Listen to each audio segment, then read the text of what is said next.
মতিউর রহমান রেন্টু একসময় বাংলাদেশের রাজনৈতিক অঙ্গনে আলোচিত চরিত্র।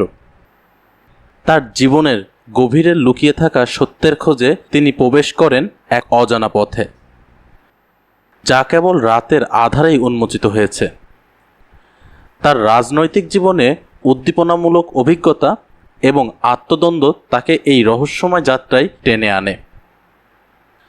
এই পথে পা দেওয়ার পর মতিউর রহমান রেন্টু এমন কিছু সত্যর মুখোমুখি হন যা শুধু তার নিজের নয়, যা পুরো জাতির ইতিহাসের অজানা দিক উন্মোচন করতে পারে।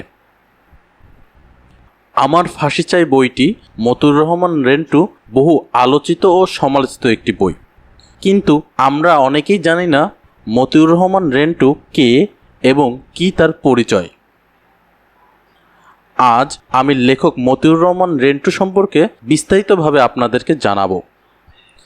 কি তার পরিচয় এবং কেন এত সমালোচিত হয়েছিলেন।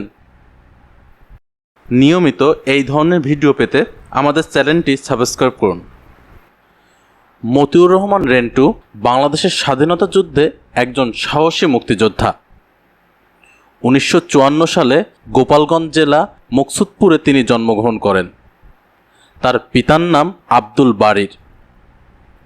1971 সালের মহান মুক্তিযুদ্ধে অংশগ্রহণ করে দেশের স্বাধীনতার জন্য সংগ্রাম করেছেন।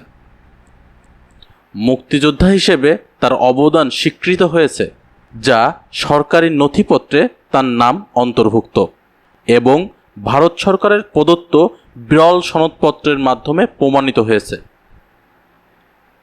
1981 সাল থেকে 1997 সাল পর্যন্ত মতিউর রহমান রেন্টু এবং আওয়ামী লীগ সভানেত্রী শেখ হাসিনার সাথে ঘনিষ্ঠ সম্পর্ক বজায় রেখেছিলেন এবং তার সহকারী হিসেবে কাজ করছিলেন। কিন্তু 1999 সালে আমার ফাঁসি চাই বইটি প্রকাশিত হলে আওয়ামী লীগ সভানেত্রী শেখ হাসিনার সাথে সম্পর্কের ফাটল দেখা যায়। কারণ 1981 থেকে 1997 সাল পর্যন্ত আওয়ামী লীগ সরকারের অনেক গোপন তথ্য তিনি এই বইতে প্রকাশ করে দেন। এই দ্বন্দ্বের কারণে আওয়ামী লীগ সরকার আমার ফাঁসি চাই বইটি নিষিদ্ধ করে দেয়।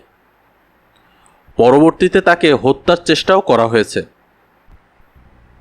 2000 সালে 20 জুন তার বাড়ির সামনে বিকেল 3:30টার দিকে 9 নম্বর BK দাস রোডে তাকে লক্ষ্য করে গুলিবর্ষণ করা হয়। এই হামলায় মতিউর রহমান রেন্টুর 4টি গুলিবিদ্ধ হয়, কিন্তু অলৌকিকভাবে তিনি বেঁচে যান।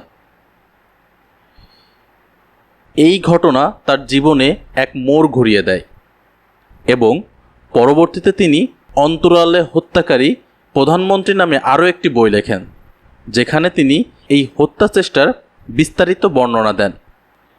তার জীবনের বিভিন্ন অভিজ্ঞতা ও রাজনৈতিক দৃষ্টিভঙ্গি তুলে ধরেছেন এই বইটিতে। তিনি 2003 সালে তার স্ত্রী ও 2 কন্যাকে নিয়ে বাংলাদেশ ত্যাগ করেন। 1 বছর ইউরোপের বিভিন্ন দেশে থাকার পর তিনি প্যারিসে স্থায়ীভাবে বসবাস শুরু করেন। মতিউর রহমান রেন্টু 53 বছর বয়সে 10ই নভেম্বর প্যারিসে ফুসফুসে ক্যান্সারে আক্রান্ত হয়ে মৃত্যুবরণ করেন। তাকে প্যারিসের এক কবরস্থানে দাফন করা হয়।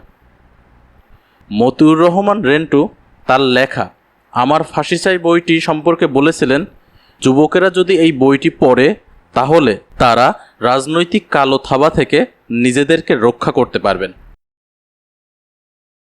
মুক্তিযোদ্ধা মতিউর রহমান রেন্টুর লেখা আমার ফাঁসি চাই বইটি অডিও বুক শুনতে আমাদের চ্যানেলের প্লেলিস্টটি চেক করুন। নতুন নতুন ভিডিও পেতে আমাদের চ্যানেলটি সাবস্ক্রাইব করুন।